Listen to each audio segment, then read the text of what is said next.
Hello everyone, आज हम लोग देखेंगे फंडामेंटल इलेक्ट्रॉनिक्स के इलेक्ट्रॉनिक डिवाइसेस में यूनी जंक्शन ट्रांजिस्टर यूजेटी। तो जैसा कि आप स्क्रीन पर देख पा रहे हैं, हमारे पास सिंबल है यूजेटी का। जो सिंबल होता है वो सिंबल ये आप देखिए यहाँ पर बोथ ये 3 टर्मिनल डिवाइस है, जहाँ पर 2 साइड में बेस 1 और बेस 2 लगा हुआ है और एक साइड इमीटर लगा है। तो ये सिंबल है यूजेटी का।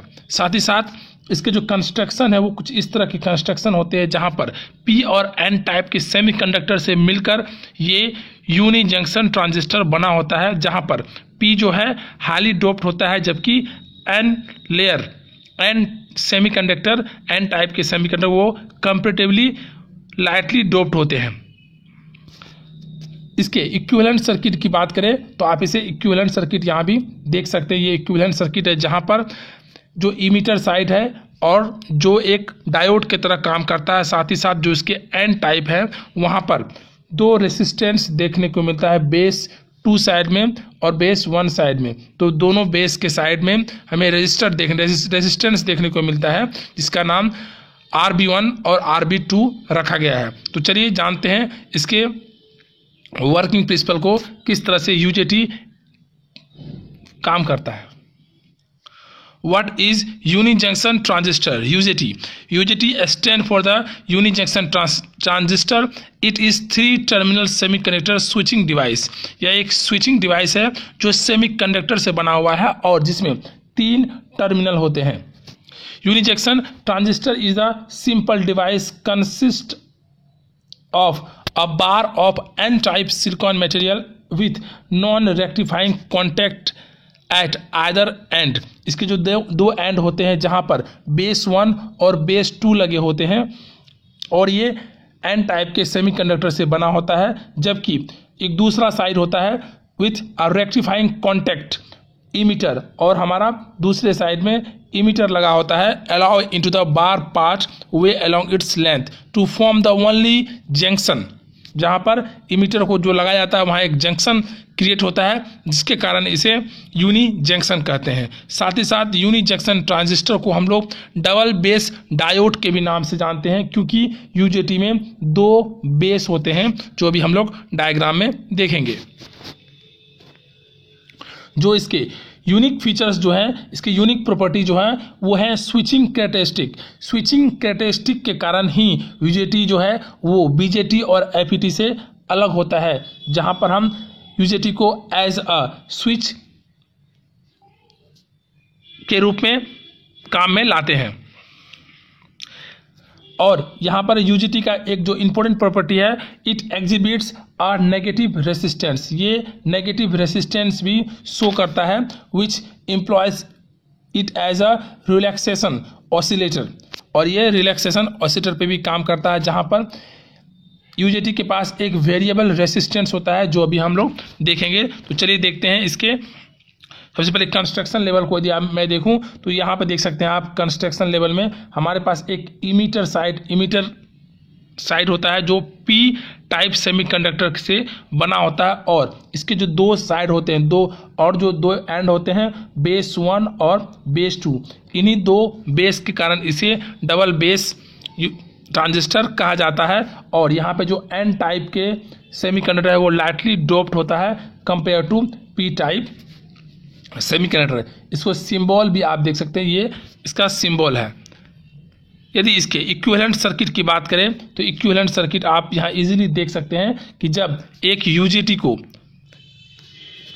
इक्विवेलेंट सर्किट के रूप में दिखाया जाता है, तो यहाँ पर देख सकते हैं हम कि हमारे पास जो इमीटर साइड है जो एक डायोड की तरह काम करता है, जहाँ पर पीएन जंक्शन देखने को मिलता है। साथ ही साथ बेस 1 साइड में एक रेसिस्टेंस लगा होता है, रेसिस्टेंस देखने को मिलता है, इसे RB1 नाम रखा गया है। और बेस 2 के साइड में एक और रेसिस्टेंस इक्विवेलेंट सर्किट में होता है, जिसे RB2 कहा गया है।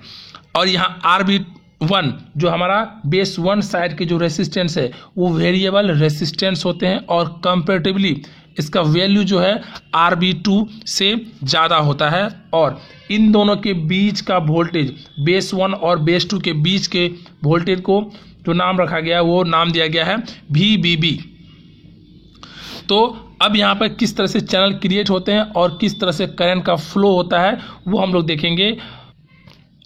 How does a uni junction transistor work.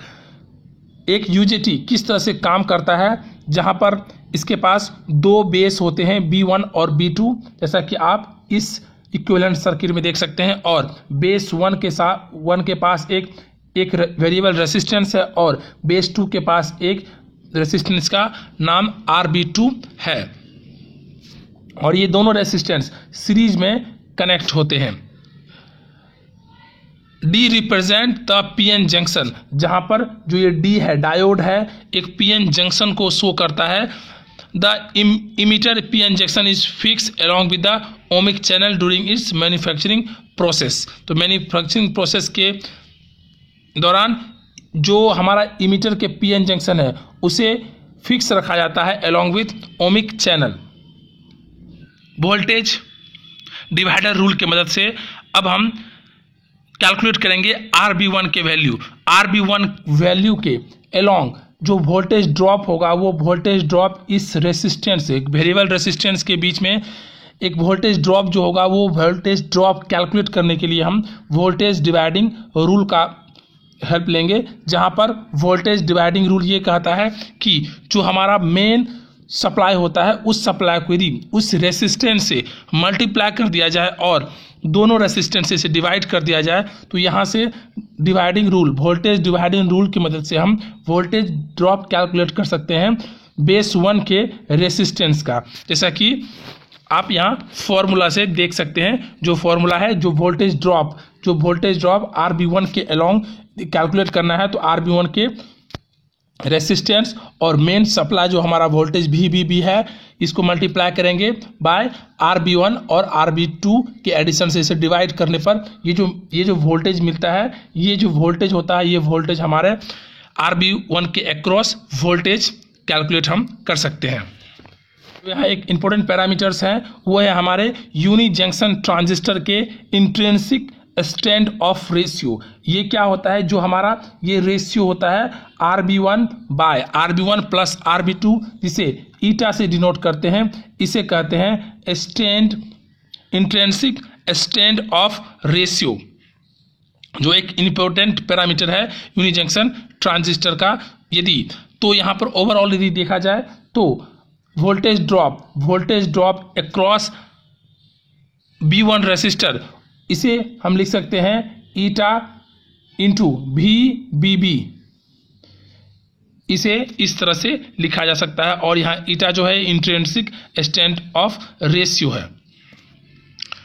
अब देखते हैं हम लोग किस तरह से करंट का फ्लो होता है यूजेटी में। तो सबसे पहले हमारे पास जो एक वोल्टेज सोर्स था VBB, ये VBB जो दोनों बेस को कनेक्ट कर रहा था, बेस 1 और बेस 2 को यहाँ से कनेक्ट किया रहा क्या। लेकिन यदि अब इमीटर और बेस 1 में यदि एक वोल्टेज सोर्स लगाया जाए जिसका नाम है हमारे पास VE, यदि हम एक इमीटर वोल्टेज देते हैं इमीटर साइड में, और यहाँ पर देखने वाली बात यह है यदि इस वोल्टेज का वैल्यू VE, जो VE है इमीटर साइड के वोल्टेज का वैल्यू यदि लेस देन है, ये यदि छोटा वैल्यू है किसके अलोंग, ये RB1 प्लस VD, जो डायोड के जो वोल्टेज हैं, डायोड वोल्टेज और जो वोल्टेज ड्रॉप अक्रॉस RB1, इसके अक्रॉस ये दोनों वोल्टेज के समेसन यदि ग्रेटर देन है हमारे इमीटर वोल्टेज से, कहने का मतलब ये हुआ कि इमीटर वोल्टेज का वैल्यू कम है इन दोनों के कंपेयर में डायोड वोल्टेज और RB1 वोल्टेज के अक्रॉस, तब यहाँ पर जो देखने को मिलता है एक रिवर्स बायसिंग का कंडीशन देखने को मिलता है, जहाँ पर करंट रिवर्स डायरेक्शन में फ्लो होने लगता है और जिसे लीकेज करंट कहते हैं। ये कंडीशन तभी अराइज होता है जब हमारा जो इमीटर वोल्टेज होता है वह लेस देन होता है eta times of VBB plus diode voltage.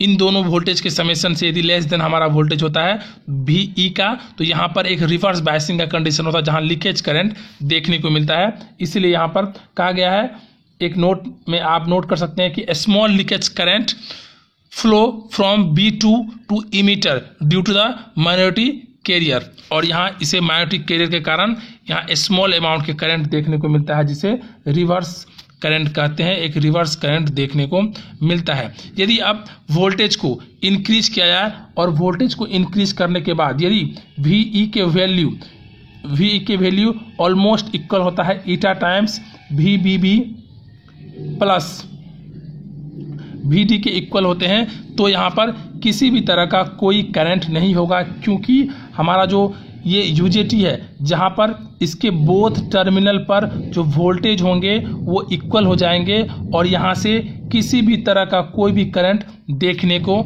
नहीं मिलेगा और हमारा इमीटर करंट जो है वो 0 शो होगा।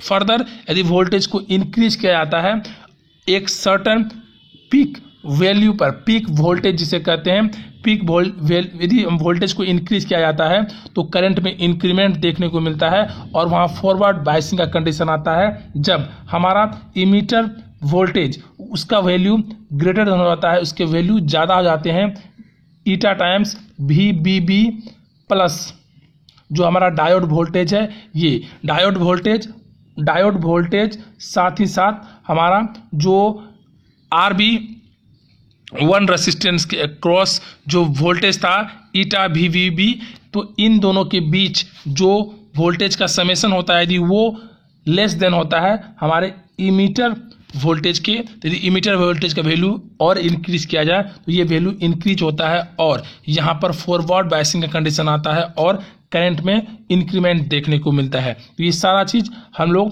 कैरेक्टरिस्टिक जो वोल्टेज ऑफ इमीटर है और जो इमीटर करंट है इसके बीच यदि ग्राफ को प्लॉट करें तो इस ग्राफ को देखकर सारा चीज़ एनालाइज किया जा सकता है कि कौन सा रीजन कट ऑफ रीजन है, कौन सा सैचुरेशन रीजन है, कौन सा नेगेटिव रेसिस्टेंस के रीजन है। तो इस सब चीज़ों को ग्राफ के थ्रू देखा जा सकता है। तो यहाँ पर ग्राफ जैसा कि आप देख सकते हैं, ग्राफ यहाँ कट ऑफ रीजन है, हमारे पास एक कट ऑफ रीजन है और एक नेगेटिव रेसिस्टेंस रीजन है और एक सैचुरेशन रीजन है। जहाँ पर यदि हमारा जो वोल्टेज था, जो इमीटर वोल्टेज था वो स्मॉल अमाउंट का था, तो यहाँ एक लीकेज करंट देखने को मिला, रिवर्स करंट देखने को मिलता है और वो रिवर्स करंट और एक नेगेटिव करंट देखने को मिलता है जब हमारा इमीटर वोल्टेज इक्वल टू हो जाता है, बराबर हो जाता है किसके, वो जो वोल्टेज हमारे पास था डायोड वोल्टेज प्लस जो वोल्टेज ड्रॉप था हमारा रेसिस्टेंस, वेरिएबल रेसिस्टेंस RB1 के अलॉन्ग, यदि उसके वैल्यू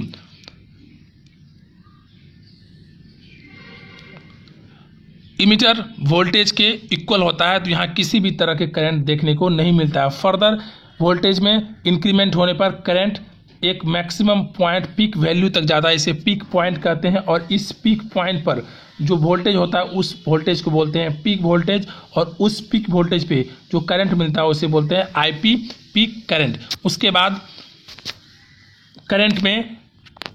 करंट में इंक्रीमेंट देखने को मिलता है लेकिन वोल्टेज यहाँ पर डिक्रीज होता है, जैसा कि आप यहाँ देख सकते हैं वोल्टेज में डिक्रीमेंट है और करंट इंक्रीज हो रहा है। ये नेगेटिव रेसिस्टेंस के रीजन होते हैं, ये नेगेटिव रेसिस्टेंस के रीजन होते हैं। और जैसे ही एक वैली पॉइंट आता है जहाँ पर वैली करंट होता है और इसके बाद फिर से एक सैचुरेशन रीजन आता है जहाँ वोल्टेज बढ़ने पर हमारा करंट भी इंक्रीज होता है। तो ये एक कैरेक्टरिस्टिक था UJT का जहाँ पर वोल्टेज अक्रॉस इमीटर और इमीटर करंट के बीच ये ग्राफ प्लॉट किया गया था।